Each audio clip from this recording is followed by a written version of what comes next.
ọ̀gá ọlọ́run ṣe ń rọrùn fún gbogbo wa. Àmín, àmín, àmín, àmín. Kò sí Kàṣà. wàhálà, Ọlọ́run á pọ́n ẹ lágbára, máa gbá lọ. Àmín náà.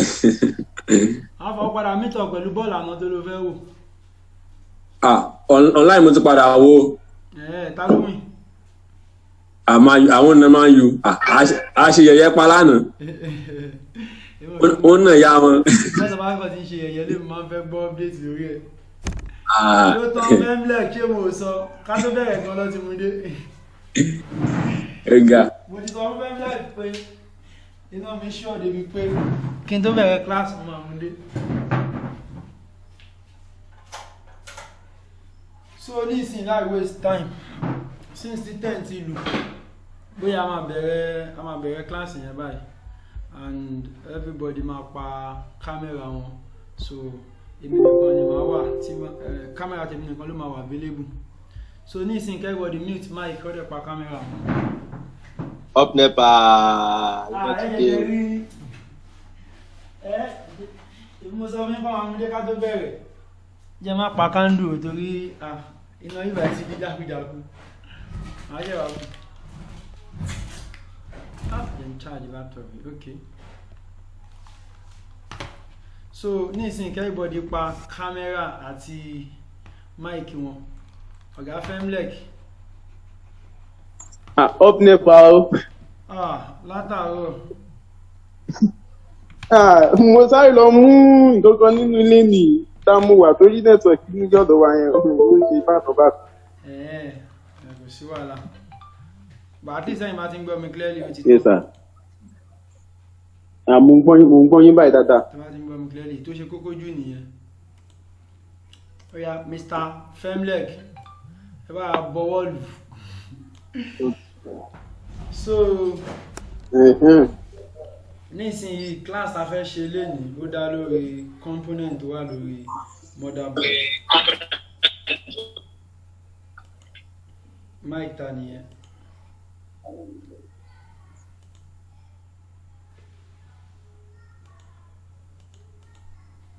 Class ta fẹ́ ṣe lénìí ó dá lórí component orí motherboard. Firstly n fẹ́ kí gbogbo akọ́kọ́ mọ̀ pé pépà sí wọ́n ní díẹ̀ kí a mute mic wa ní time tí a bá need ẹ̀ torí mostly tí mic bá já wọlé àbí camera ẹlòmíì ó máa ń sábà distract mi ó dẹ̀ máa ń jẹ́ kí n gbàgbé nǹkan mi tí mo fẹ́ ṣàlàyé at that particular moment so ẹ jọ̀ọ́ ẹ ká take control lórí yẹn so lórí class alẹ́ yín sìn yìí component orí motherboard la fẹ́ sọ̀rọ̀ lé lórí oríṣiríṣi component ló wà lórí motherboard gbogbo wọn lọ́dẹ̀ ní bó ṣe ń ṣiṣẹ́ lọ́tọ̀ọ̀tọ̀ for instance tí mo bá ṣí bọ́ọ̀dì kan bí báyìí bọ́ọ̀dì kan lélẹ̀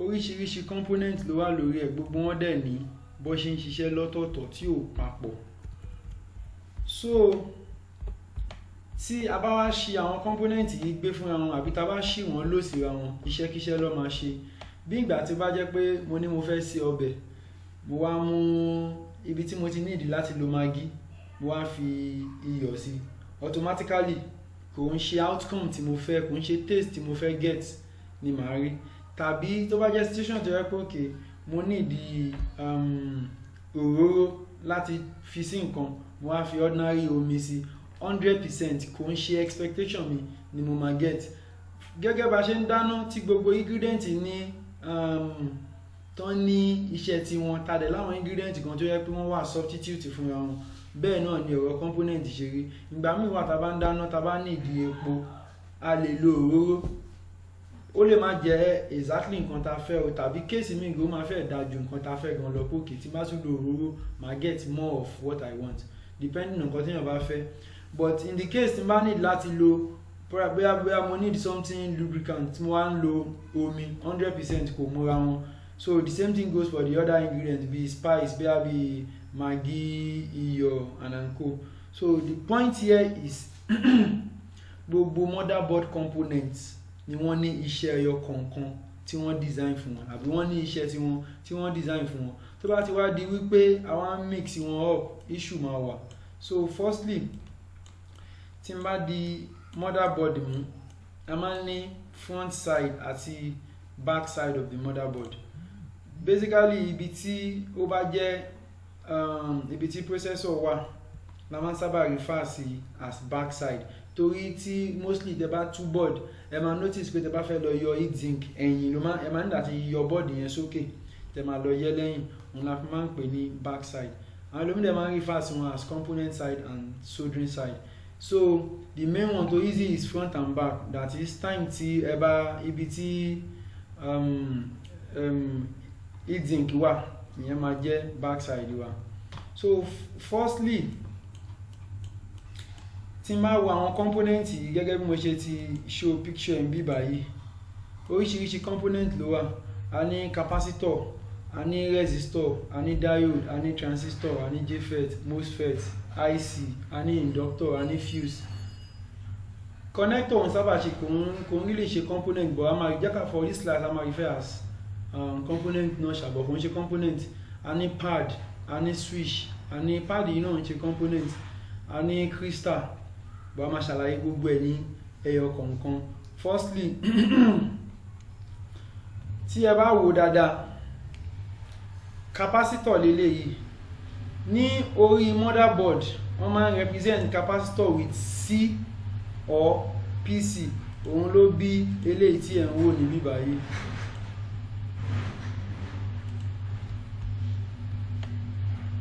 Wọ́n máa ń represent capacitor pẹ̀lú C or PC. Tí n bá wá lọ sí ẹ̀yẹn ṣí motherboard mi,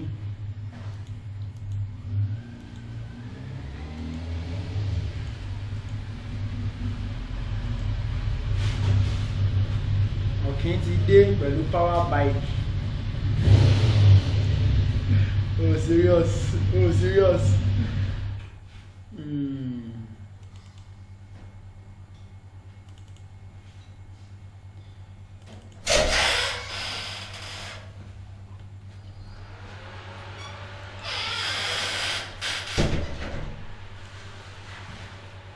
Okay, ti decide láti join mi physically fún class yìí,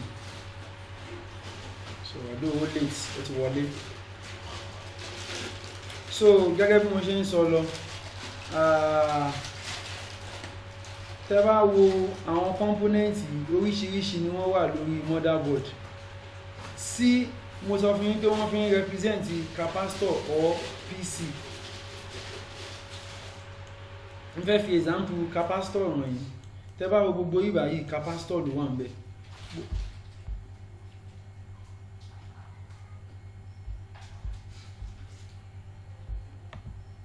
Capacitor kan lélẹ̀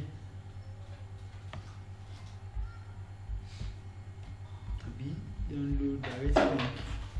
Capacitor kan lélẹ̀, tẹ́ bá notice C ló fi represent ẹ̀, ìkànnì ìkan rẹ̀ ń bí báyìí náà kékeré ni òun lélẹ̀ gangan bí báyìí, but kí ni location ni òun ló represent pẹ̀lú C ń bí báyìí, òun dẹ̀ rí C rẹ̀ lókè ń báyìí. Ẹni tí ó bá rí ó lè zoom out better. So another one rẹ̀ ń bí báyìí capacitor rẹ̀ C kí ló fi represent ẹ̀, C ló fi represent ẹ̀. So anything capacitor C ló fi máa represent ẹ̀. Tá bá dẹ̀ ṣe kí ni, tá bá wọ orí motherboard náà, tá bá wọ orí schematic náà, C ló fi máa ń represent ẹ̀. Ìgbà míì wà tó máa ń lo PC láti represent ẹ̀, eléyìí náà wọ́n lo EC láti represent ẹ̀, but C òun gangan ni code word ta need. Anything capacitor wọ́n máa represent ẹ̀ pẹ̀lú C or PC.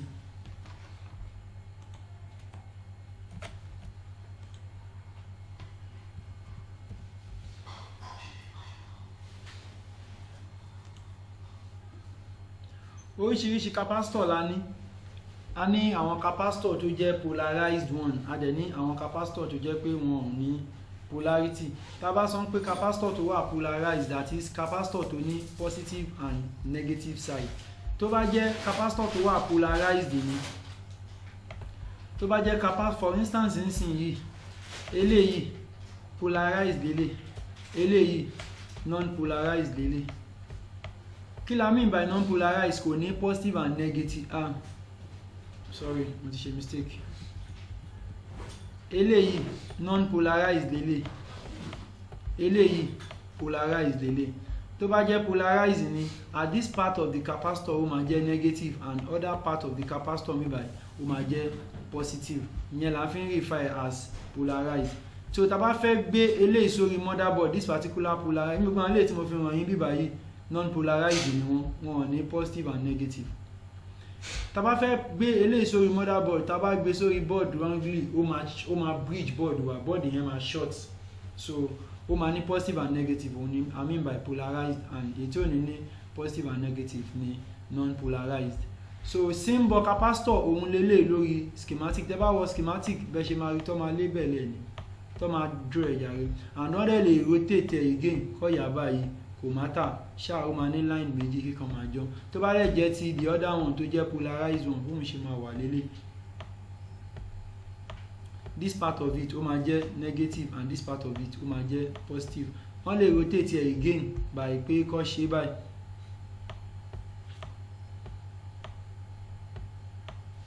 So part yìí máa jẹ́ negative àti pé part yìí dẹ̀ máa jẹ́ positive. So kò jẹ́ bí àárín yẹn ṣe jẹ́. Kí n wá padà tún lọ fi èyí tó jẹ́ polarized wọ̀nyí lórí board. Basically polarized ó máa ń sábà wà ní, like mo ní pé polarized capacitor ó máa ń sábà wà ní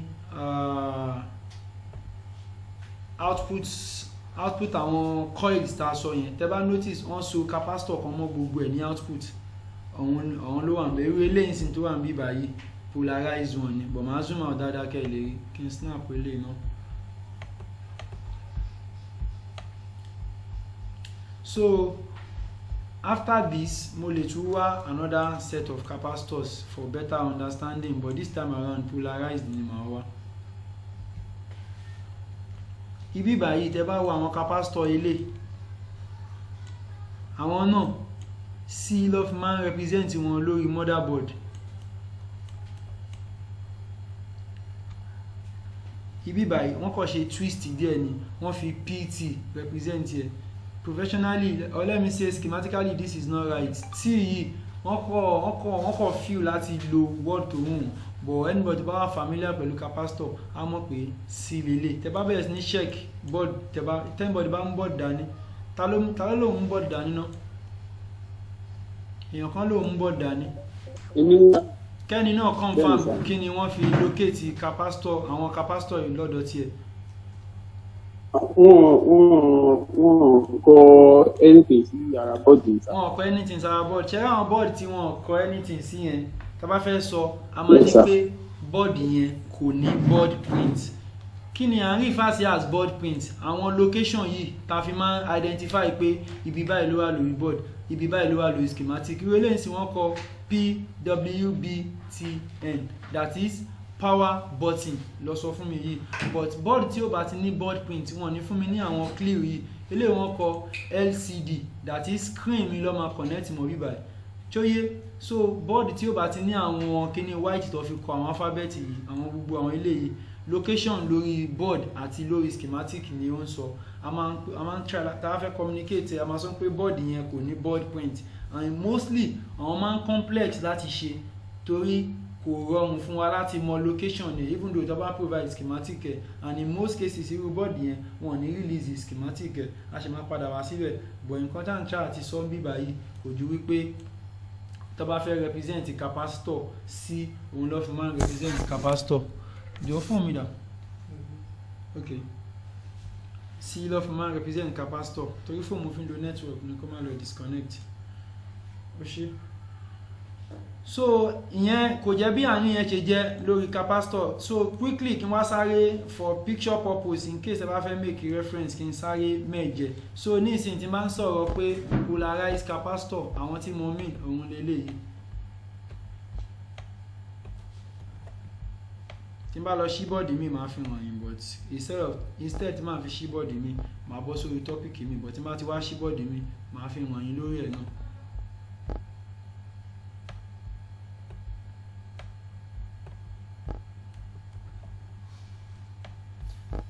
Eléyìí ó kọ̀ jẹ́ introduction fún wa láti mọ àwọn component yẹn yàtọ̀. Tá bá ti wọnú class officially gangan gbogbo àwọn component la máa treat as topic lọ́yọ̀ kọ̀ọ̀kan iṣẹ́ tó máa ń ṣe depending on tó bá ṣe connected. So lórí capacitor n fẹ́ believe pé mo ti ṣe tán pẹ̀lú capacitor, then màá screenshot ilé màá lọ fún next one tó kàn.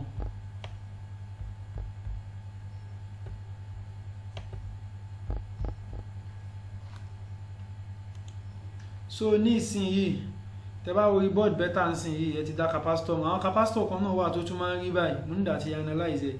Tẹ́ bá notice àwọn capacitor yìí lọ so mọ́ output àwọn eléyìí kí n sáré analyze eléyìí náà. The same thing, the same capacitor pẹ̀lú àwọn eléyìí náà ni pẹ̀lú àwọn eléyìí ó máa ń ní value tó yàtọ̀ o. So èèyàn nígbà tí wà very very careful, but the kókó is capacitor ni wọ́n. So màá merge ẹ̀ pẹ̀lú eléyìí náà. So any PWM ní output ẹ̀ ó máa ní filter capacitor. Capacitor yìí okay máa ń pè filter capacitor ó máa ní capacitor. For simplicity tá bá wọnú ẹ̀ bẹ́tà máa ṣàlàyé torí iṣẹ́ filtration ló ń ṣe ń bẹ̀. So any PWM kí mo mean by PWM eléyìí tó ní IC switch méjì àti coil kan ó máa ní capacitor kan. So capacitor ni àwọn tí mo sketch yẹn náà.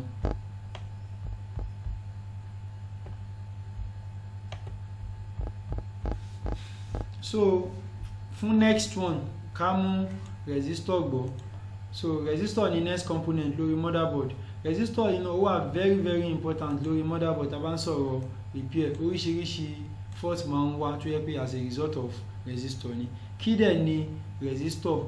Resistor normally a máa fi restrict the flow of electron. Tá bá ti máa fi ṣàlàyé voltage tá ṣàlàyé current better. So a máa treat resistor as a topic fully. So báwo ni a ṣe ń dá resistor mọ̀?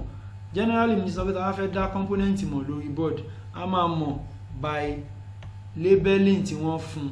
Anything resistor wọ́n máa fi P or PR ló máa fi represent ẹ̀. So tí n bá wo eléyìí nísìnyìí wọ́n lè fi R represent resistor or kó fi P represent resistor. Anything P means power resistor. So after this alphabet wọ́n máa sọ number ẹ̀ bí kò sọ pé tẹ́ bá ń lọ sí ẹ bá wọ bí kò sọ máa ní block A number 100 and kìíní kan. So any number ló wá lè tẹ̀lé but alphabet yẹn tó máa jẹ́ abbreviation fún R or PR ló máa jẹ́. Tí ẹ bá dẹ̀ wo ẹyẹ ń zoom out yí báyìí dáadáa. Tí ẹ bá wo bí báyìí resistor ló pọ̀ ní gbogbo ibi báyìí. Resistor ní oríṣiríṣi iṣẹ́ tó ń ṣe. Ìgbà míì wọ́n máa fi ń protect board. Ìgbà míì wọ́n máa fi ń protect one particular IC. Ìgbà míì wà wọ́n máa fi ń pass iná. Ìgbà míì wà wọ́n máa fi ń drop iná. So ó depend lórí tó bá ṣe connect ẹ̀. Tó bá ṣe connect ẹ̀ ló máa determine iṣẹ́ tó ń ṣe. So gbogbo àwọn eléyìí resistor ni. Tẹ́ bá dẹ̀ wo label ẹ̀ bí báyìí PR ló fi represent ẹ̀ bí báyìí. Tí eléyìí ohun rẹ̀ lókè yìí bí báyìí PR ló fi represent ẹ̀. Eléyìí wà fún eléyìí. Tẹ́ bá wo eléyìí PC á jẹ́ pé capacitor leléyìí. Eléyìí a rí PR kan bí báyìí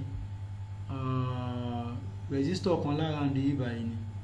So mi really get it.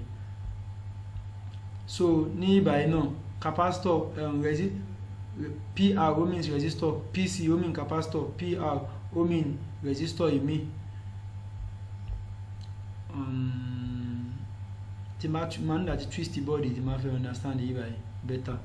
But for the sake of the class àwọn kúkúǹkú yìí resistor ni wọ́n. This black tiny one resistor ni wọ́n.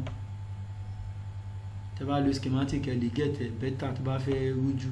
Resistor ni gbogbo àwọn eléyìí. Which other one bí báyìí? Okay resistor kan náà rí bí báyìí. Resistor kan rí bí báyìí. So gbogbo àwọn eléyìí resistor ni wọ́n. Wọ́n máa ń represent wọn pẹ̀lú kíni? Pẹ̀lú this zigzag line.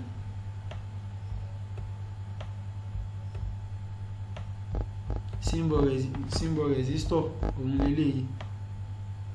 Tá bá wọ orí schematic bó ṣe máa rí nìyẹn. So ní ìsinyìí mo ti fi resistor hàn wá nǹkan tí màá ṣe ni wípé méjèèjì tí mo fi hàn wá ń sìn yìí màá sáré lọ sórí schematic, màá lọ fi example ẹ̀ hàn yín.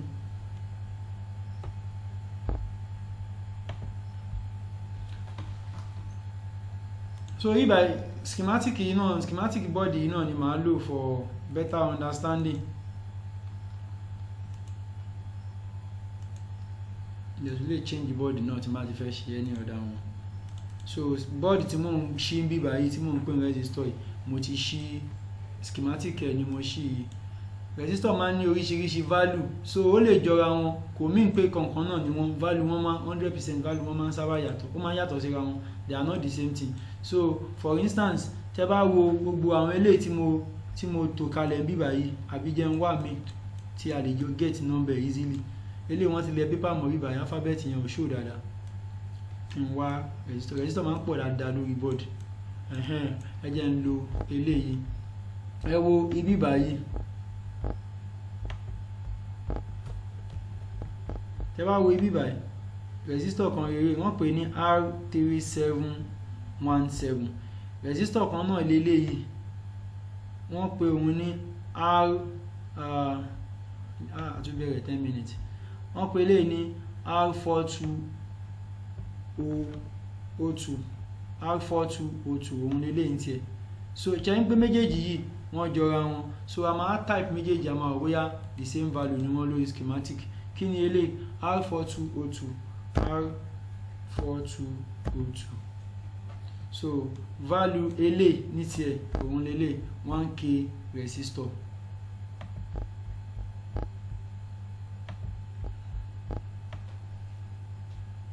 Value èrè níbí báyìí òun lọ́kọ̀ yìí 1k resistor, value ẹ̀ nìyẹn, ìyẹn jẹ́ fún ti eléyìí tá check ń sìn yìí. So fún the next one ní ìsìn yìí, kí ni value, kí ni location tiẹ̀? Location tiẹ̀ is R3717. ẹ má gbàgbé o 1k lélẹ́yìí o, kí n sáré kọ́ sí 1k lélẹ́yìí.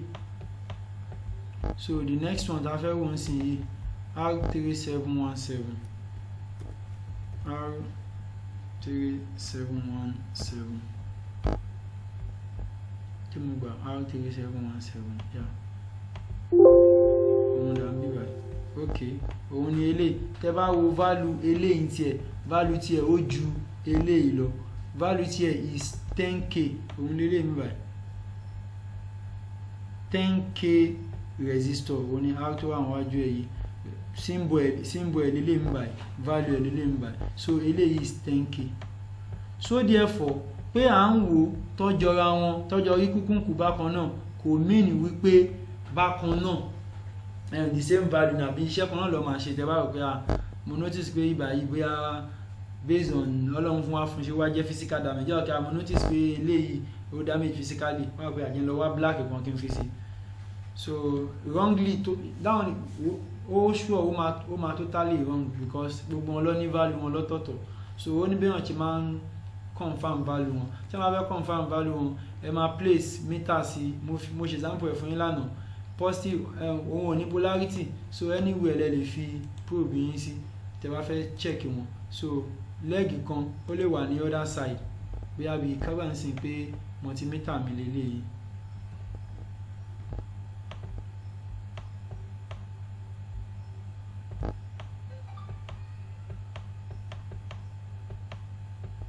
Ó máa ní positive and negative, ẹ lè gbé probe yín sí anywhere lára ẹ̀, ẹ máa get value ẹ̀. Which other color? Black. Ẹ lè gbé sí anywhere, ẹ lè reverse ẹ̀ déédéé, ẹ máa get value yín níbẹ̀. So ní ìbáyìí ẹ máa get, lójú mítà ẹ máa get 10k. Ìyẹn depending on value tẹ́ bá fẹ́ check. Tí resistor yìí bá wà okay, value tó kọ sínú schematic ń bí báyìí òun náà ni ẹ máa get ń bẹ̀. So kò jẹ́ bí àárín ẹ ṣe jẹ́ lórí resistor. Resistor ò necessarily mean wípé wọ́n máa kéré o, àwọn resistor míì náà wà tó máa ń tóbi. Bí ta bá ń sọ̀rọ̀ CLR ní ìsinyìí, resistor tó máa ń wà ní CLR òun máa ń tóbi dáadáa. For instance ẹ yẹ ń ṣí bọ́ọ̀dì míì, lóòrùn lè lo bọ́ọ̀dì náà, kò fẹ́ change bọ́ọ̀dì lásán ni. okay then the other side mo fẹ́ lọ sí CLR board eléyìí ṣé ò ní next mọ̀ ní àwẹ̀ okay jẹ́ close ẹ̀ kí n ṣí mi ẹ wo eléyìí náà resistor ni ilé tẹ́ bá notice location tiẹ̀ òun leléyìí PR4502 mo lè sketch ẹ̀ jáde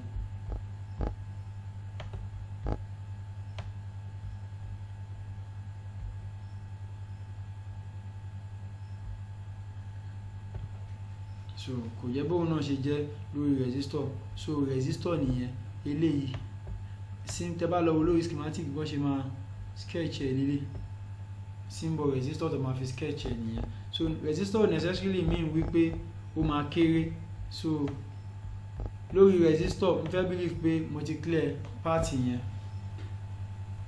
mo lè ṣí bọ́ọ̀dì míì náà gan ṣé resistor yìí ti yé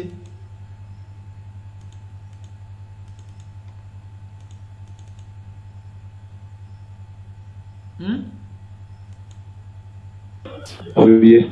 okay à ń bá lọ déédéé ọ̀gá mi. so ẹ ti dá nínú eléyìí sìn yìí ẹ ti lè differentiate láàrin component tó jẹ́ resistor àti component tó jẹ́ capacitor. bẹ́ẹ̀ ni sà ẹ bá jẹ́ ẹ̀yìn ó clear dáadáa. okay good mo rí àmọ́ ní àwọn motherboard mi báyìí mo ní motherboard kan picture ó clear gan HD image ni so tí n bá zoom anything ó máa ń clear gan. mo fẹ́ wá bóyá mo máa rí resistor mi but gbogbo àwọn eléyìí náà resistor lélẹ́yìí ṣe ti wó jọ dìbí gan ó kọ̀ tóbi jù àwọn eléyìí lọ díẹ̀ gbogbo àwọn eléyìí resistor ni wọ́n. Tẹ́ bá notice yìí báyìí náà kò ń ṣe gbogbo wọn ló ní board print àwọn major wọn like àwọn big wọn lọ́ fi board print sí lára eléyìí C82 tí máa open schematic ẹ̀ tí máa ṣe C82 tó máa gbé mi lọ lélẹ́yìí gbogbo àwọn kéékèèké irú àwọn resistor kéékèèké wọn fi location sí gbogbo àwọn eléyìí wọn fi location sí but ó tún ní báyìí máa ń dictate gbogbo àwọn line yìí báyìí wọn fi location number wọn sí so ìyẹn dúró lẹ́gbẹ̀ẹ́ kan lọ́tọ̀ so going for the next one ní ìsinyìí kí ni next component ta ní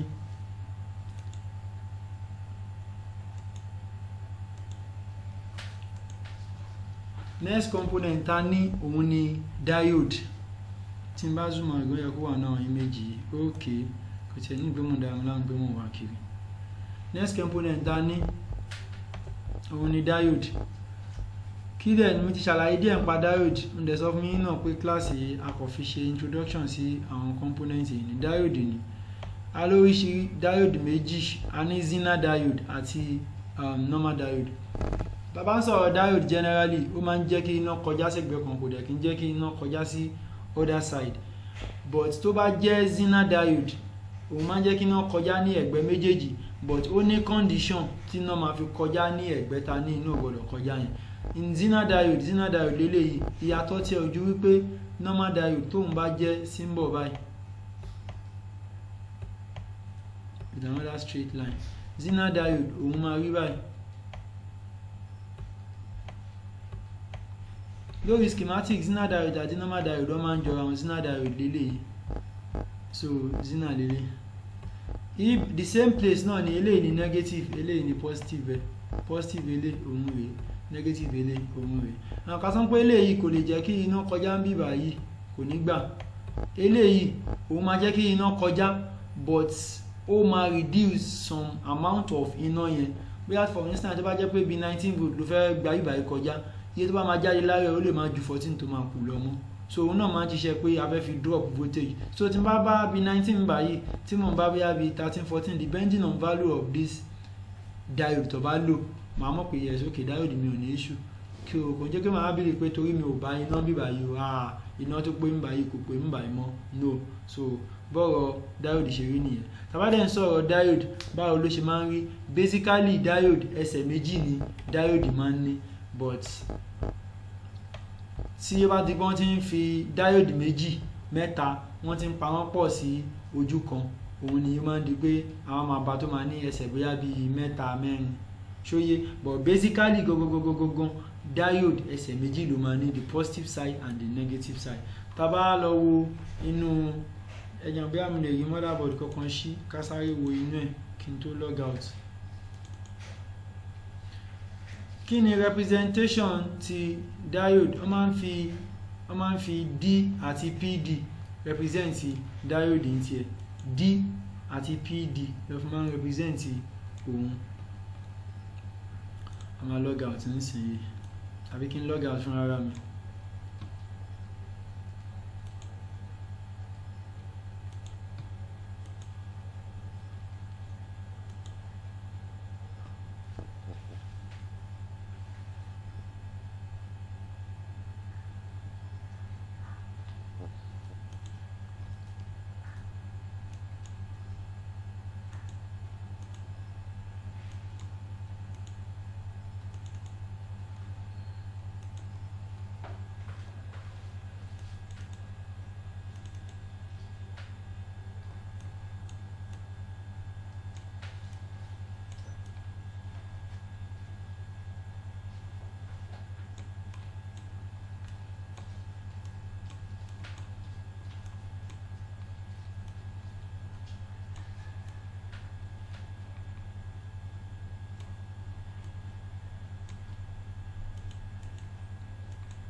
Mo fi style dúró de kí mo try dúró fún bí 2 minutes káwọn tó kò fi login ni, so after bí 2 minutes mo believe everybody ẹ̀rọ ti login.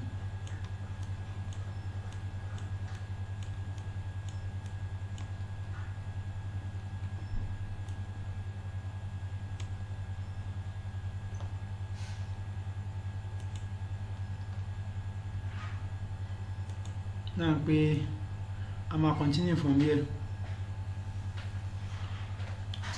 So mo ń sọ̀rọ̀ nípa diode lọ tẹ́lẹ̀, mo ń try àti wá àwọn diode tí mo lè fi wọ̀nyí. Tẹ́ bá wo diode bóun ṣe máa ń rí tiẹ̀ òun lélẹ̀. Ẹ̀yà mú méjì yìí.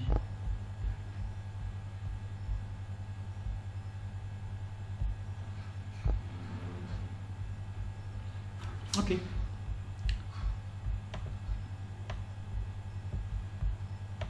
So diode kan rèé bí báyìí. Kí dẹ̀ ni location number D31 gẹ́gẹ́ bí mo ṣe sọ, D àti PD ló fi máa ń represent ẹ̀. Another diode lélẹ̀ bí báyìí. Ó máa ní alphabet tiẹ̀. Tẹ́ bá notice ó ní line níwájú níbí báyìí.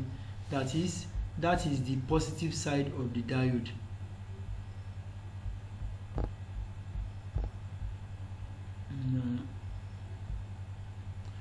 Diode tí n bá select, tí n bá lọ sínú schematic, bó ṣe ya méjèèjì yìí nísìnyí physically wọ́n jọra wọn, but tí n bá wọnú schematic ìkan lè jẹ́ Zener kíkan jẹ́ normal tàbí kí méjèèjì jẹ́ Zener.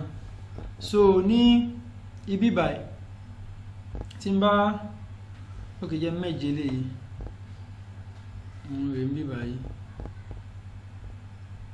and for this òun náà rèé. So mo ṣì lè try láti fi wọ̀nyí nínú schematic bóyá Zener diode ni àbí normal diode. Kí mo dẹ̀ sọ fún yín, mo ní Zener diode òun máa ní kọ́má kékeré yìí, normal diode ò ní ní kankan, ó kàn máa jẹ́ straight line. So tá bá try àti ṣí schematic ẹ̀ a lè wo kí là ń get. Kí n tó ṣí schematic ẹ̀ jẹ́ sáré screenshot ẹ̀.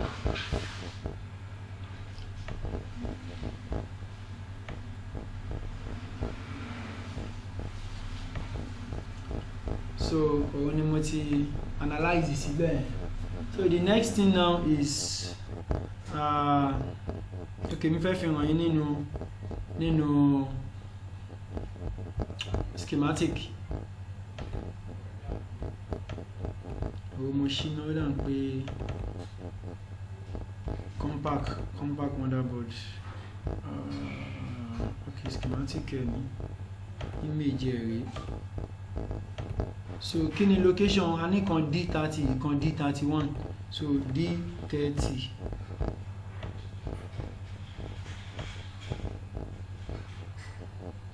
n bá zoom out màá rí clearly, ó ti rí but torí mo zoom in mi ò lè rí. So from here D30, okay, not here, D30 ṣe wá pọ̀ rẹ̀, D30. So D30 tó dá dúró ni mò ń wá, kò ń ṣe D30 tó wà nínú component. Later bá ṣe ń ṣe schematic ẹ máa ṣe bó ṣe ń wá location component. Ẹ bá notice àwọn eré, this is PTPAD 30, nǹkan tí mò ń wá kọ́ nìyẹn, D30 tó dá dúró. Ṣẹ́rí sí nínú schematic, this particular D30 ń tiẹ̀ Zener diode ni. This one Zener diode ni, òun rèé ń bí báyìí. Lo color mi torí red ti pọ̀ nù diagram yìí, so òun lélẹ̀ Z cathode. Sorry, kí ni mo pè line yìí, is it positive or negative? This line mi mọ̀ nǹkan tí mo pè fún yín previously, but this part is the cathode side of it, that is side tó ní ìlà. Tẹ́ bá wo diagram ẹ̀, part tó ní ìlà, so cathode side ẹ̀ ní ibi tó ní ìlà yẹn.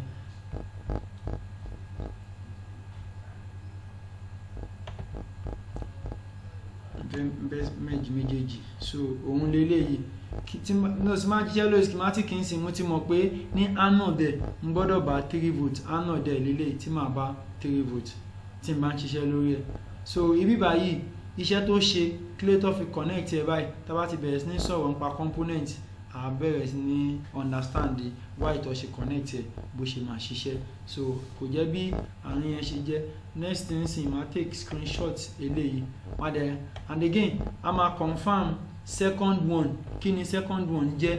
Ṣé normal diode ni àbí Zener diode? A jọ máa confirm náà ni. So kí ni second one? The second one is D31, òun lélẹ́yìí D31.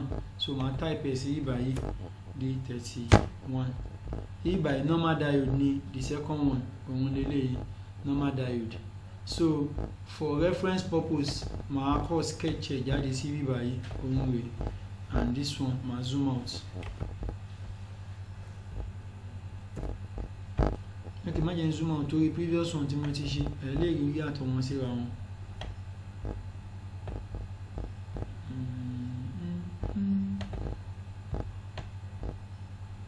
Lélẹ́yìí, so ìyẹn kò jẹ́ báwọn yẹn ṣe jẹ́. So lórí diode mo fẹ́ believe pa ti ṣe tán. So ìgbà míì wà tẹ́ máa rí tí wọ́n máa identify diode pin component ẹlẹ́sẹ̀ mẹ́ta tó máa wá identify as diode. Reason ni wípé wọ́n ti combine méjì mẹ́ta papọ̀. Ẹ̀yà ń bẹ́ àwọn lè sáré rí yẹn because of time. Q7.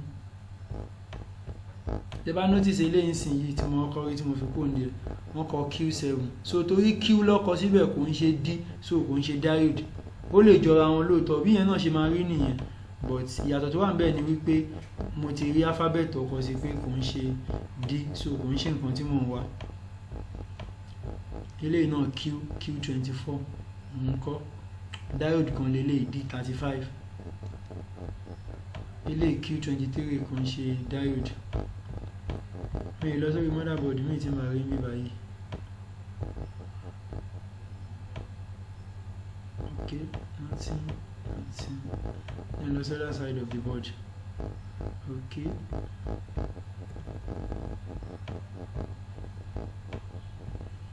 Ẹ wo diode eléyìí, yeah, D6. Ẹ wo diode yìí, D6. Ǹjẹ́ láìkí lè dáadáa, ẹsẹ̀ pọ̀ dáadáa. D6, ẹ wo D6 ìwé ń bí báyìí. Ẹsẹ̀ mélòó ló ní yìí?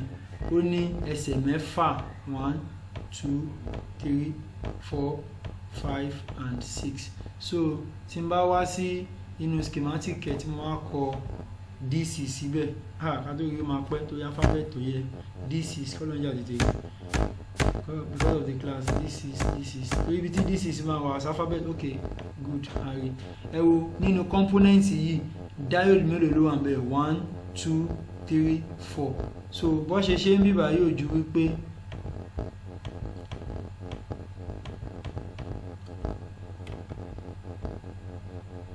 tẹ́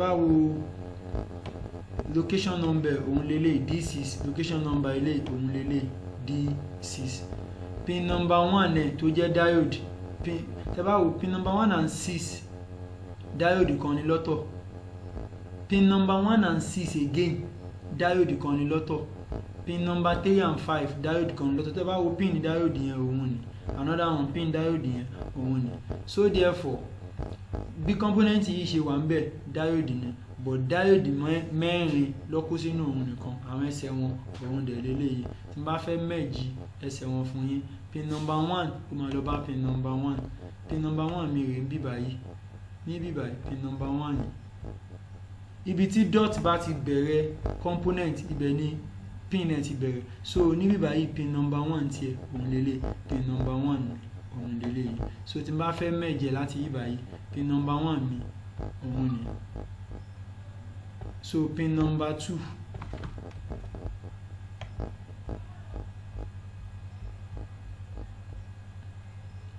òun ni pin number 3 òun ni so ó máa continue by 1 2 3 4 ó máa rotate lọ báyìí ni so pin number 4 òun lélẹ́yìí pin number 5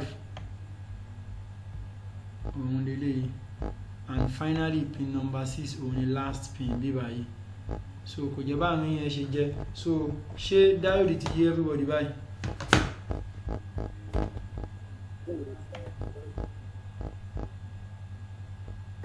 bẹ́ẹ̀ni sà. Okay, so very wide topic ní diode yìí wide and very interesting torí oríṣiríṣi iṣẹ́ ló fi máa ń ṣe lórí motherboard oríṣiríṣi àṣírí ló wà fún lórí motherboard so ìyẹn clarify ọ̀rọ̀ diode fún wa so kí ni next component tí a ní bí báyìí a ní transistor ń ṣe wọ́n máa ń represent ẹ̀ pẹ̀lú Q or PQ excuse me Q or PQ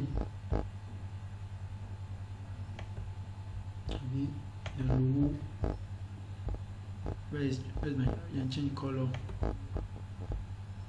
wọ́n máa represent ẹ̀ pẹ̀lú Q or kọ́ represent ẹ̀ pẹ̀lú PQ òun dẹ̀ máa ṣe kí ni ó máa ní ẹsẹ̀ mẹ́ta ìgbà mìíràn wà tóun náà máa ní mẹ́fà basically ẹsẹ̀ mẹ́ta ló máa ní ẹsẹ̀ mẹ́ta kẹ̀dẹ̀rẹ́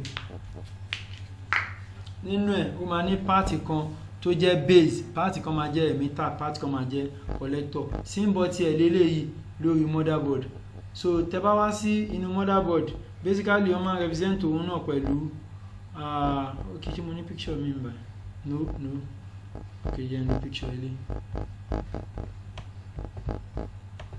wọ́n máa represent ẹ̀ pẹ̀lú diode kan nílé ń bá ẹlẹ́sẹ̀ mẹ́ta D28 so therefore méjì ni ẹsẹ̀ kan máa dúró bí ẹsẹ̀ kejì ẹ̀ máa wà ń bá ẹsẹ̀ kan máa dúró bí ẹsẹ̀ kejì ẹ̀ máa wà ń bá iná so diode ẹlẹ́sẹ̀ méjì lélẹ̀ so tó bá jẹ́ transistor Q or PQ ló fi máa represent ẹ̀ the main point is ṣẹlẹ̀ àwọn mẹ́ta yìí gentries méjì yìí papọ̀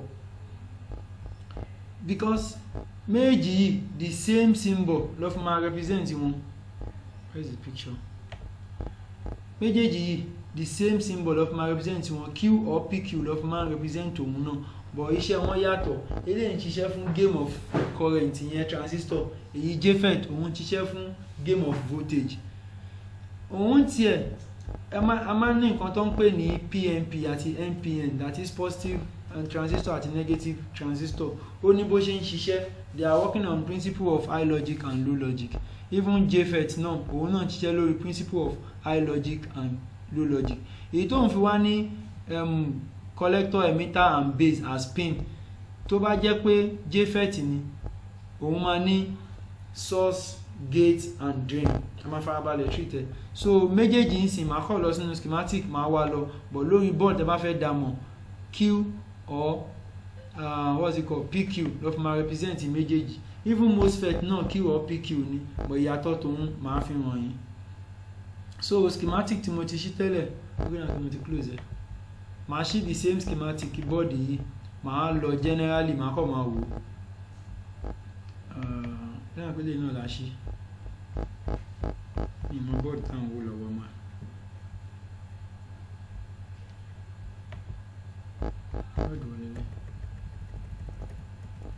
Ok, ẹ̀rọ náà ni schematic ẹ̀ náà mo ti ṣí.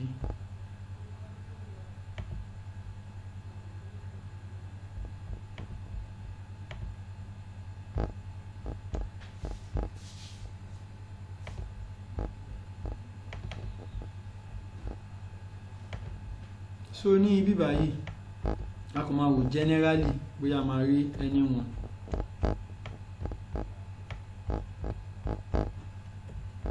Sọ fún yín ẹsẹ̀ mẹ́ta ló máa ní, máa fi symbol wọn wọ̀nyí lọ́yọ̀ kọ̀ọ̀kan, wọ́n máa ń pọ̀ lórí board dáadáa.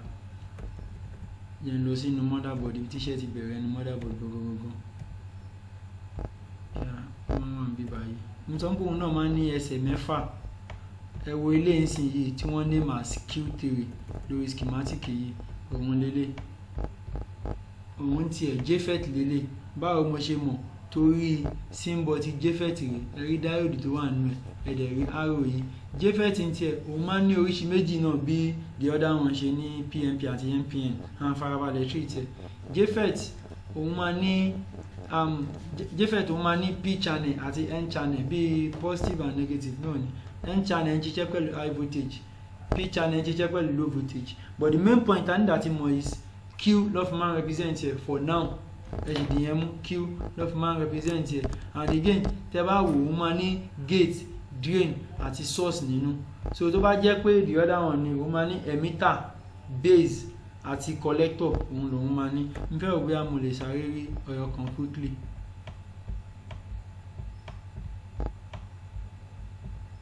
Máa wọnú board generally, mo lè sáré zoom out kí n lè rí clearly ń báyìí.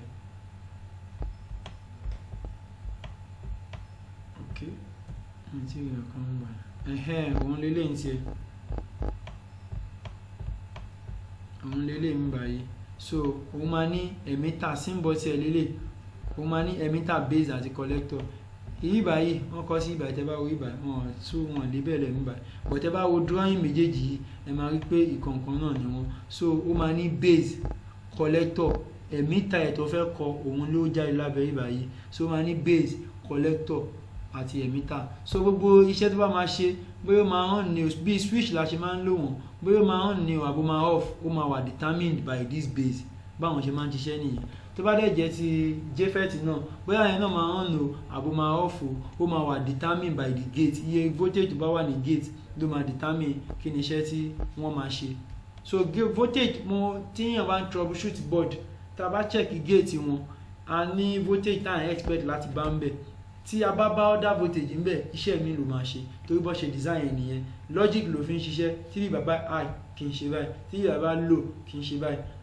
So kò jẹ́ báyẹn. Nínú IC ó máa ń wà ní ẹnu ọ̀nà IC nínú lọ́nlọ́n, ó máa ń wà nínú ẹ̀. Òun ló ń ṣiṣẹ́ láti jẹ́ kí system go wà lára nǹkan tó ń ṣiṣẹ́ láti jẹ́ kí system mọ̀ pé okay o, tí kinní ìbá high ìyẹn means pé charger ló wà ń bẹ̀, tí kinní ìbá low ìyẹn means pé battery ló wà ń bẹ̀. So lóríṣiríṣi bó ṣe máa ń lò wọ́n nìyẹn. Tó bá dẹ̀ jẹ́ pé ó lẹ́sẹ̀ mẹ́fà náà, àti rí bó ṣe diode tó so wọ́n pọ̀ lóríṣiríṣi tó yẹ kó wá fi gbẹ́sẹ̀ mẹ́fà jáde.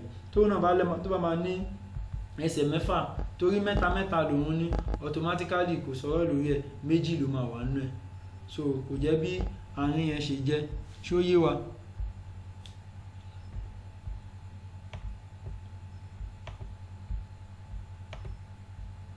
Kéèyàn kan sọ̀rọ̀, ṣó yé? Into next component. Pẹ̀lú yín sà. Oye sà. Alright, kò sí wàhálà. So the next component tó kàn bí báyìí òun ni MOSFET. Tẹ́ bá di board mú, òun ló fẹ́ máa ń sábà wà obvious lára board. Kí ni wọ́n dẹ̀ máa fi represent òun náà? Q àti PQ ló fi máa ń represent òun. Mostly òun máa ní ẹsẹ̀ mẹ́jọ lòun máa ń sábà ní. Tí nígbà tá à ń sọ̀rọ̀ switch, nígbà tá à ń ṣe èmi làwọn other topic tó kù,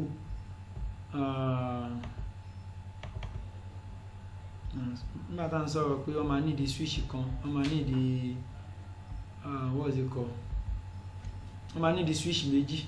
Nígbà tá à ń sọ̀rọ̀ PWM ìmọ̀ tí mo fi sí, wọ́n máa ní di MOSFET méjì. Nígbà tá à ń sọ̀rọ̀ PWM tẹ́ bá rántí, so ibẹ̀ lélẹ̀. Gbogbo àwọn eléyìí àhẹ́rò náà ló wà lẹ́nu ọ̀nà bíbá yìí. MOSFET ni òun lélẹ̀, ẹsẹ̀ mẹ́fà lòun máa ní, àmẹ́jọ jàre. Ẹ̀wọ̀ bíbá yìí náà méjì yìí MOSFET ni. Ẹ̀wọ̀ bíbá yìí náà MOSFET ni. Gbogbo eléyìí MOSFET ni. So báwọn ṣe ń ṣiṣẹ́ lóríṣiríṣi, actually wọ́n abbreviate ẹ̀ ní metal oxide semiconductor field effect transistor ni. The other one tó jẹ́ FET, wọ́n kàn yẹn field effect transistor nìyẹn. Abbreviation lásán fún àwọn word yẹn. This particular MOSFET yìí, ìyàtọ̀ òun àti JFET bákan lọ ṣe jọ ń ṣiṣẹ́. Òun náà tiẹ̀ ó máa ní gate, drain àti source. Ẹsẹ̀ mi tẹ́ bá wò dáadáa, tí n bá zoom out ní bíbá yìí, tẹ́ bá notice inú bíbá yìí, ẹ máa notice pé ẹsẹ̀ mẹ́ta ó wà papọ̀, ìyẹn ni eléyìí. Ẹsẹ̀ mẹ́rin ó dẹ̀ tún wà papọ̀. Lo pen ilé. Tẹ́ bá wo bíbá yìí, ẹsẹ̀ mẹ́ta yìí wọ́n wà papọ̀, ẹsẹ̀ mẹ́rin yìí wọ́n jọ wà, ẹsẹ̀ ẹyọkan yìí ó dúró. So ibi báyìí là ń pè ní source, ibi báyìí là ń pè ní drain, ibi báyìí là ń pè ní gate. So gbogbo iṣẹ́ tí component yìí bá máa ṣe, ọwọ́ gate yìí ló wà. For instance, tá bá ń sọ̀rọ̀ pé MOSFET méjì tó gbéná wọ orí board, ẹn sáré kọ́ make reference kékeré síbẹ̀ yẹn. Kò sí ní MOSFET méjì máa gbéná wọ orí board. Tó bá lo MOSFET méjì, wọ́n á lo diode kan, MOSFET kan. Kò sí ní, wọ́n ti eliminate technology yẹn. MOSFET máa gbéná wọ orí board. N fẹ́ ṣe example board kan fún yín ni. Ẹ wo board yìí ní ìsinyìí. Tẹ́ bá wo MOSFET yìí, tẹ́ bá wo MOSFET yìí ń bíbá yìí náà, àwọn náà kí ló ṣe? Wọ́n ní ẹsẹ̀, báwọn yẹn ṣe lẹ́sẹ̀ làwọn náà ṣe lẹ́sẹ̀. Wọ́n lẹ́sẹ̀ mẹ́rin kan tó wà papọ̀. Ẹ̀yẹn ti ẹ̀ zoom ilé dáadáa kí n wá sketch it for better understanding.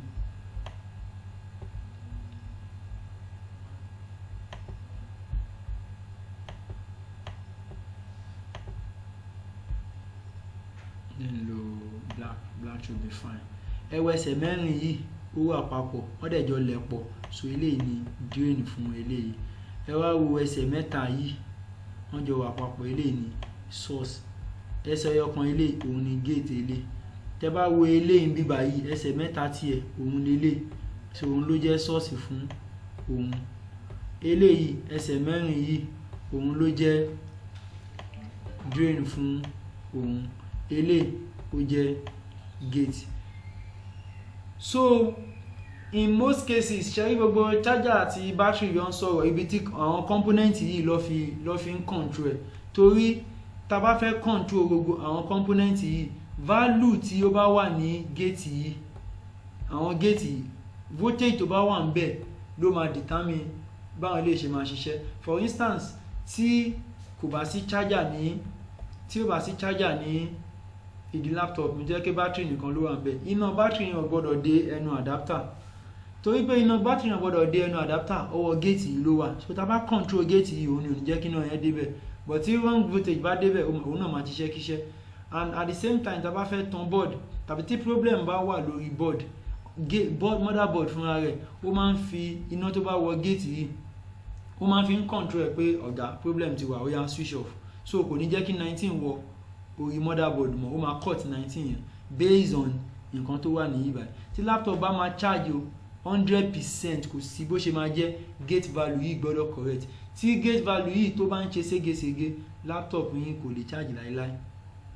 Gate yìí ṣe kókó. But tá bá ń sọ̀rọ̀ pé board fẹ́ tàn, a lè jump wire fún gbogbo ẹ̀ kí board tàn, but kò ní communicate pẹ̀lú battery. Torí gbogbo nǹkan tó fi ń communicate pẹ̀lú battery láti bypass yẹn láàrin bíbá yìí àti bypass ẹ̀.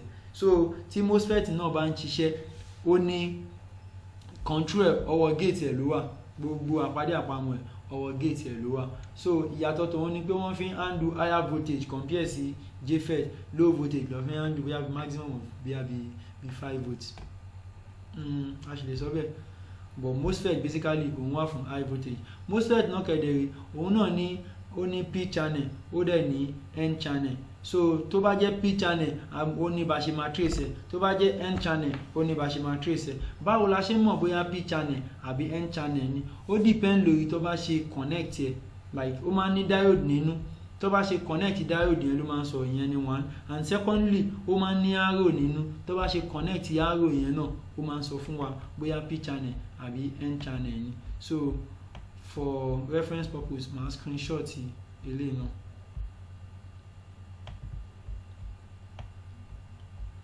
Yeesh. Okay. You're right. Okay, you're right.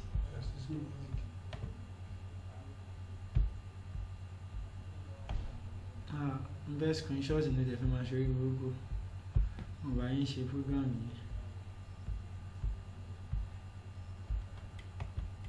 Is something wrong? Now can I close and I reopen it? Would you log go out? No. Then close program here. Epic. Sorry, we don't have Epic here in my function. So my tún Mo ṣe gbogbo nǹkan tí mo ń ṣàlàyé ó ń yé wa.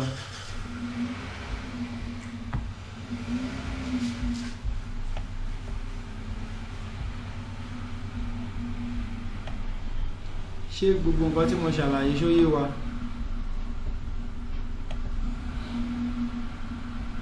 Ó yé sir. Okay. Ta ló sọ̀rọ̀ ńsìn? Okay, mo ti screenshot ẹ̀. Adéjì ló sọ̀rọ̀ sir. Okay, sí wàhálà. Ẹ ṣé. So ní ìsinyìí mo fẹ́ ṣe nǹkan lórí schematic lórí méjì. Mo fẹ́ fi wọ́n hàn yín báwo la ṣe ń dá wọn mọ̀ nínú schematic. For instance, this particular board schematic ẹ̀ lélẹ́yìí. N bá wo eléyìí tí mo open, eléyìí tí mo lò yìí náà la máa fi ṣe example. Kí ni location ẹ̀? Location ẹ̀ is PQ51 àti PQ52 ní méjèèjì. So tí n bá lọ sínú schematic ń bí báyìí tí mo ti open ẹ̀ PQ51, so ibẹ̀ ló máa gbé mi lọ straight up. So méjì lélẹ́yìí PQ51 àti PQ52. Okay, orí ẹ̀ dàrú bọ́sẹ̀ gbẹ́ kan jù.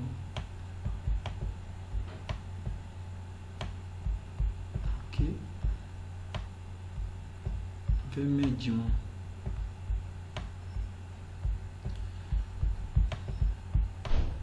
PQ51.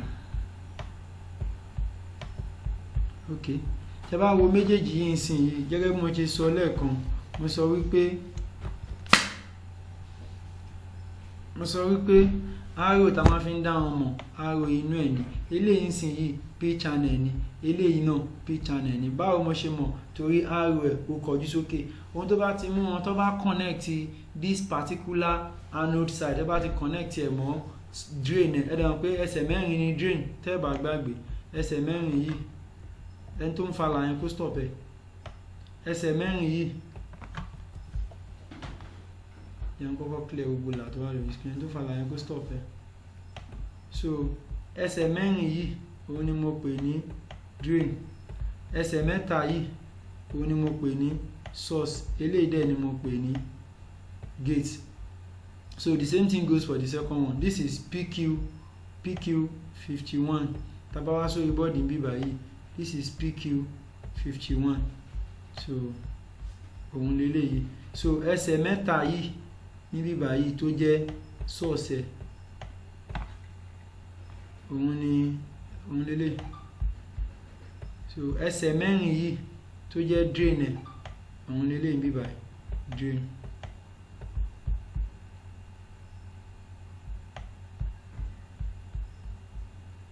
and the last one tó jẹ́ gate òun ni eléyìí fell accident so bó ṣe jẹ́ òun nìyẹn. So níbí báyìí ń sìn yìí mo sọ pé diode ó máa ń pass iná ọdún náà mo kàn fẹ́ ṣe intro lásán ilé diode máa ń pass iná ilẹ̀ ló máa ń block iná. Tẹ́ bá wo bí diode ṣe wà nínú ẹ̀ yìí tí iná charger mi bá ń bọ́ láti ibà yìí ó máa pass, but ní ibi báyìí tó bá dé bí báyìí iná charger mi ò lè wọ orí motherboard torí kí ni ọ̀nà tí iná kì í gbà wọ diode ló fẹ́ gbà wọlé, but torí MOSFET lélẹ́yìí tí iná bá máa kọjá lára ẹ̀ iná tó bá wà ní bíbá yìí ló máa determine. Tí iná bíbá yìí tó bá high tó bá jẹ́ 19 náà ni mo bá ní bíbá yìí 100% eléyìí ní pass iná, àfi tó bá ní problem pé òun gan fúnra rẹ̀ o bóyá ó àwọn problem yẹn ní short bóyá ó rí permission o àbí kò rí permission o ó máa lọ, but tó bá ń ṣiṣẹ́ perfect tí ó bá ní high voltage ní bíbá yìí kò ní pass, but tó bá ní 0 volt ní bíbá yìí kí ló máa ṣẹlẹ̀ ó máa jẹ́ kí iná yẹn kọjá freely. So àwọn nǹkan tá fi ń communicate nínú motherboard ní as per time tí iná máa wá. Tó bá fẹ́ control ẹ̀ tó bá ti control voltage yìí ó máa control anything tó bá ń ṣẹlẹ̀ ní bíbá yìí. So bí ọ̀rọ̀ MOSFET ṣe jẹ́ nìyẹn. So ṣóyé ká bọ́ sórí next one.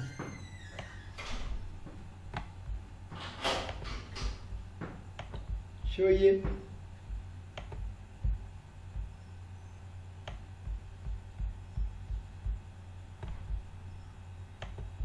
kí ni ọkàn on mic ẹ̀ kó sọ̀rọ̀. bẹ́ẹ̀ ni sàwọn. Okay. but mo ní question kan sir. Okay. ẹ sọ wípé tí diode ó máa ń pín méjì pé MOSFET yẹn máa ń pín méjì oríṣi méjì tí diode yẹn bá bẹ́ẹ̀ ni sir ibẹ̀ yẹn ò clear sí mi dáadáa ni. For now nǹkan tá à ń ṣe ni pé báwo lọ ṣe ń dá àwọn component yẹn mọ̀, so ẹ jẹ́ ká sì limit ẹ̀ tá bá treat it as a topic ó máa yé yín.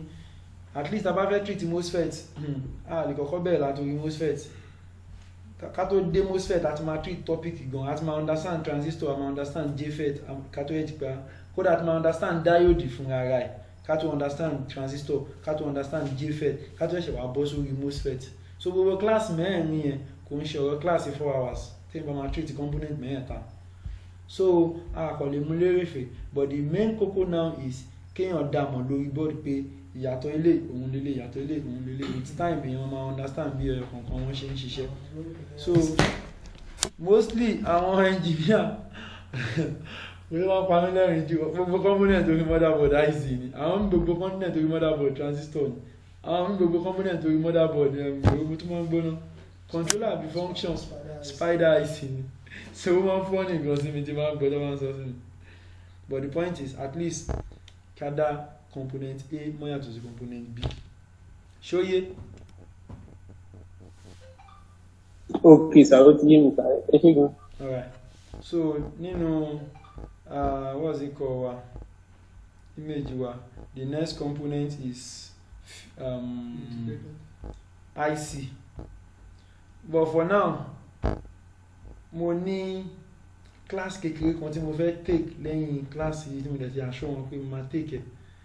So tí n bá rí login pé mo ní kí n parí class yìí mo ní máa disappoint àwọn yẹn, so 1 hour tí mo fún ìgbà yìí náà bó ti ń pè lọ. So nǹkan tí màá ṣe ojú wípé left over tó kù ní duration wa yìí kí n fi ṣe question and answer, I need just 7 minutes left. So the other one a máa take ẹ̀ ní ọ̀la. Àwọn yẹn dẹ̀ jẹ́ èwo náà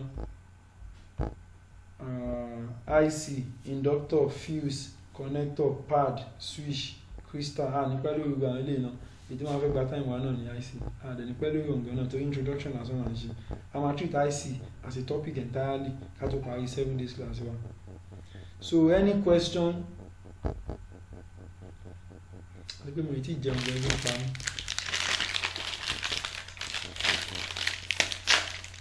Any question?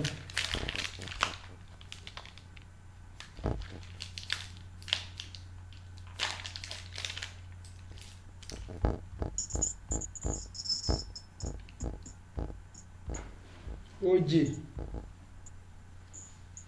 ẹ ti tan máìkì yín. Femlec Any question? Yes, sir. Okay. Amiru Nadu. Àṣírí kékeré tó máa wà. Network yín ọ̀nì jẹ́ kí n welcome question yín o.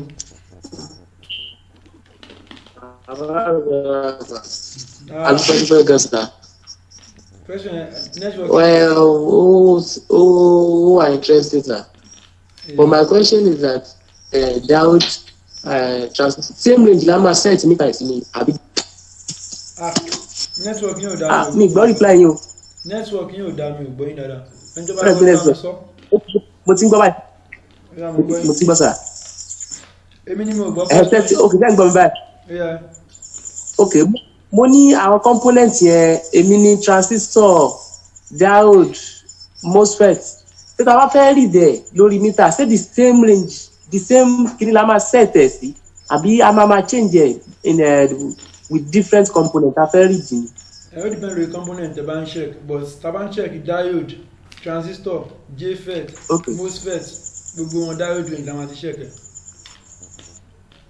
Or better still a lè lo impedance. Nǹkan sọ fún pé diode range àti impedance range wọ́n jọ ń ṣiṣẹ́ bí ẹni pé iṣẹ́ wọn súnmọ́ ra wọn. Bákan lọ ní ṣiṣẹ́ so diode range lè máa set ẹ̀ sí. Ẹsẹ̀ wọn ò gbọ́dọ̀ kan ra wọn wọn ò dẹ̀ gbọ́dọ̀ read papọ̀. Okay. All right, sir. Oh, and again, I need getting number that I read there. Do you? Yes, sir. Yes, sir. Yes, sir. Which other component? Which other thing you? Have anybody got any other question? Over 4 minutes. Okay, what voice is there? Yes, sir. Question. Yes, sir.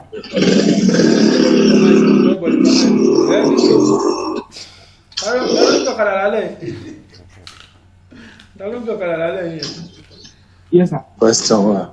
Dìkúlọ̀ wọ́n ní ghost ní sọ̀rọ̀. Question, sir. Okay. Now, ẹjọ́ láàrin ọ̀gbọ́n bá sọ ìyàtọ̀ láàrin MOSFET àti JFET. Ìyàtọ̀ láàrin MOSFET Yes, sir. àti JFET tàbí. Bẹ́ẹ̀ni, sir. Bẹ́ẹ̀ni, sir.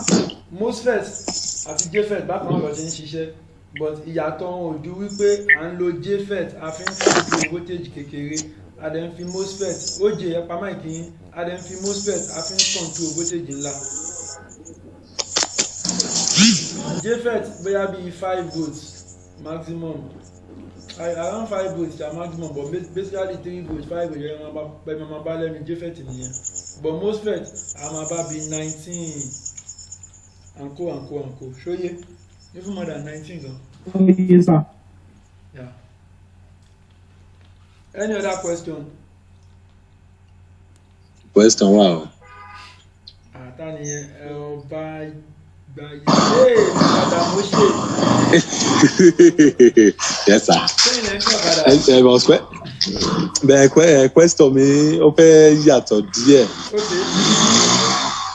Bẹ́ẹ̀ but nǹkan tí mo kà fẹ́ béèrè ni nípa impedance yẹn ni. Okay. Ẹ̀dẹ̀ mo máa ń wò pé ṣé ó possible kí tẹ̀ ń bá fi gbé mítà sí diode mode tẹ̀ ń bá rí di bí coil tó supply RAM mọ́ ground ṣé ó máa ń dún ni àbí àgbà show value ni. Ẹ tẹ́ bá gbé sí continuity tó bá rí very low ó máa dún kò mí pé kò ṣe bóyá tó bá ń rí di bíi 25 ó máa dún but theoretically 25 ò tí ì bá dìde ó kọ̀ pọ̀ nìbọn yẹn ò ní kó má ṣiṣẹ́. Okay. Mo ní last class mo sọ pé téèyàn bá kọ́ ṣẹ̀ṣẹ̀ bẹ̀rẹ̀ á máa lo bip àwọn èmi ní continuity torí á máa wà after bip tó bá ti ń wà familiar dáadáa pẹ̀lú board kò ní kí ẹ̀ pa bip value yẹn gangan ló máa kí ẹ̀ pé value yẹn máa sọ nǹkan tó ń jẹ́ fún mi. Okay. Yes, sir.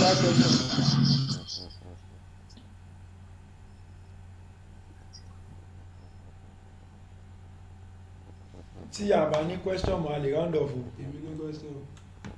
Kí ni question tiẹ̀? Nínú gbogbo component kò sí coil níbẹ̀ kí ló dé dáàrí coil níbẹ̀. Àìtí treat ẹ̀ tán tó bá di lọ́la kọ́ ìlélẹ̀ ibi báyìí Okay. tó bá di lọ́la máa treat ẹ̀ lẹ́yìn tá a bá treat àìsí. Arithmetic download. Arithmetic download o. ẹ kọ login sí Google kẹtẹ part number board yín sí ẹ máa rí mbẹ.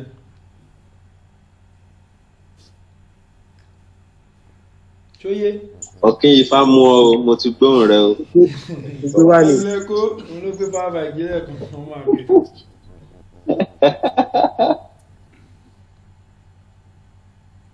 so èèyàn kan lè ṣe Subhana Rabbika fún wa kí Zoom tó ṣe Subhana Rabbika o. Mr. Deji fẹ́ bèrè question. Network yóò dáa. Sorry to say. Subhana Rabbika ọmọ agbára jáde ń sìn yìí kẹ́ tó gbá mi jáde jẹ́ kí n gbára mi jáde. Yes sir. Yeah? A máa continue lọ́la o, time di tó rẹ̀ di Zoom máa gbára jáde. So a máa continue pẹ̀lú IC, inductor, fuse, connector, pad, switch àti crystal.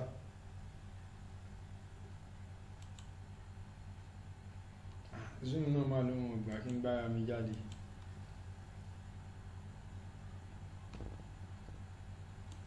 Salam, off I go. Ẹ ṣé.